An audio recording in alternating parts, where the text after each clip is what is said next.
आता है, बहुत सारे लोन आते हैं, लेकिन वह लोन आम जनता को नहीं मिलता है। वह लोन उसी लोग को मिलता है जो मुखिया जी के करीबी होते हैं, जो मुखिया जी का गुणगान गाते हैं, जो मुखिया जी के साथ हमेशा रहते हैं, बस उन्हीं लोगों को मिलता है। जब भी गांव की सुंदरता की बात आती है तो सब लोग अपना मुंह फेर लेता है कि गांव आखिर हमारा सुंदर क्यों नहीं है। तो सबसे पहले हम बात बता दें कि ग्राम पंचायत का प्रधान जो होता है वह मुखिया होता है, यानी पूरे गांव का जो देख रेख है वह मुखिया जी के द्वारा होता है। और आज हम मुखिया जी के कार्य क्षेत्र, उनके अंतर्गत आने वाली वो तमाम कार्य क्षेत्र के बारे में एक एक करके बताएंगे कि आखिर एक मुखिया जी अगर चाहेंगे तो अपने गांव को, अपने ग्राम को एक स्वर्ग की तरह बना सकते हैं। लेकिन शायद ही बिहार के कोई ऐसा मुखिया जी होंगे जो अपने गांव को स्वर्ग बनाने का सोचते होंगे या बनाए होंगे। नमस्कार, मेरा नाम चंदन कुमार है, आप यूथ ऑफ तिरहुत देख रहे हैं। गांव की जो प्रधान होते हैं वह मुखिया जी होते हैं, और मुखिया का जो चुनाव होता है वह प्रत्यक्ष ढंग से, यानी जनता अपने मत से मुखिया जी का चुनाव करती है। और मुखिया जी का जो कार्यकाल होता है वह 5 साल के लिए होता है, और मुखिया जी पूरे गांव का प्रधान होते हैं। अगर मुखिया जी के कार्य क्षेत्र के बारे में बताएं तो मुखिया जी पुल पुलिया का निर्माण, रोड का निर्माण, पशुओं के लिए लोन का मुहैया, पोखर जो खुनवाया जाता है उसके लिए राशि आवंटन, ये सब वीडियो से मिलकर मुखिया जी का ही द्वारा किया जाता है। और मुखिया का एक अंग होता है वार्ड पार्षद। जो पंचायत में जितने भी वार्ड होते हैं उन तमाम वार्ड में एक एक वार्ड पार्षद होते हैं, जिनका काम मुखिया जी के साथ सलाह करके काम कराया जाता है। और गांव में एक उप प्रधान होते हैं, जिनका चुनाव वार्ड लोग अपने ढंग से करते हैं, जिनको ज्यादा मत मिलता है वही उप मुखिया बनते हैं। तो उप मुखिया का काम होता है, जब गांव का प्रधान यानी मुखिया जब नहीं रहते हैं, किसी कारणवश कहीं बाहर चल जाते हैं, तो उस समय जो पावर में वो उप मुखिया आ जाते हैं। और अगर मुखिया जी का इंतकाल हो जाता है तो 6 माह के अंदर में चुनाव कराकर फिर से एक नए मुखिया जी पंचायत में लाया जाता है। तो वार्ड मेंबर जो है वह मुखिया के अधीन ही रह के काम करते हैं। तीसरा जो होता है किया जाए तो होते हैं सरपंच, और सरपंच का भी चुनाव जो है वह प्रत्यक्ष ढंग से ही जनता करती है, और इनका भी निर्वाचन 5 सालों के लिए होता है। लेकिन यह गांव का प्रधान नहीं होते हैं, यह ग्राम कचहरी का प्रधान होते हैं सरपंच साहेब, जिनका काम केस के सिलसिले में या झगड़ा होता है उसके द्वारा दीवानी फौजदारी के माध्यम से 10,000 तक जुर्माना लगाया जा सकता है, लेकिन किसी को कारावास में बंद नहीं किया जा सकता है, और यह झगड़ा को सुलझाने में काम आते हैं।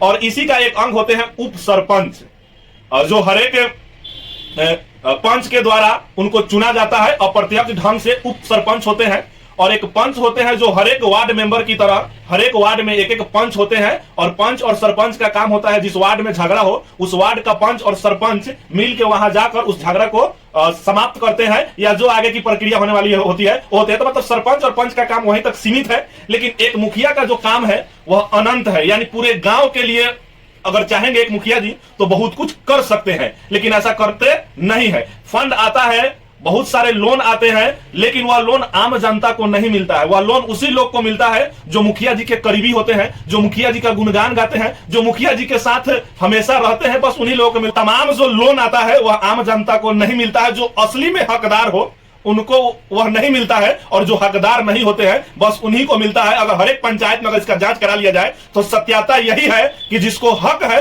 उसको नहीं मिला, जिसको हक नहीं है उसको मिला। ये प्रधान साहब दिलवा दिए। तो एक आदर्श गांव या एक सुंदर गांव अगर बनाना अगर कोई चाहे तो मुखिया जी ही चाह सकते हैं, लेकिन ऐसा होता नहीं है। एक होता है ग्राम सभा। अब देखिए ग्राम सभा क्यों लगाया जाता है तो थोड़ा ध्यान समझिएगा। ग्राम सभा इस मान लीजिए मुखिया जी का कार्यकाल 1 साल के लिए हो गया, अब 1 साल के लिए होने के बाद एक ग्राम सभा लगाया जाता है, जिसका अध्यक्षता मुखिया जी स्वयं करते हैं।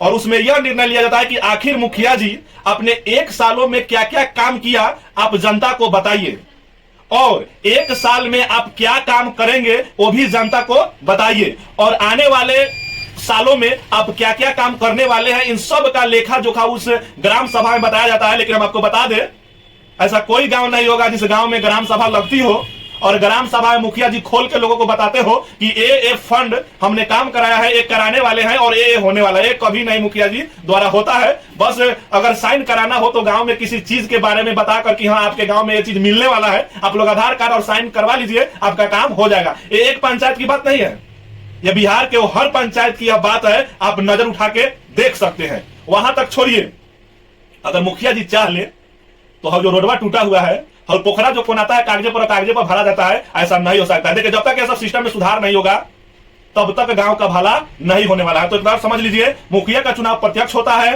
वार्ड का चुनाव भी प्रत्यक्ष होता है, लेकिन उप मुखिया का चुनाव जो है वह प्रत्यक्ष होता है। सरपंच का चुनाव प्रत्यक्ष होता है, पंच का भी चुनाव प्रत्यक्ष होता है, लेकिन उप सरपंच जो होता है उसका चुनाव अप्रत्यक्ष होता है। और सभी लोगों का जो इर्द गिर्द जो देख रेख करते हैं वो वीडियो साहब करते हैं, यानी ब्लॉक से रिलेटेड जो वीडियो साहब होते हैं वो करते हैं। और पंचायती राज व्यवस्था में अगर सरकार का कोई अंग आता है तो उसका नाम सचिव है।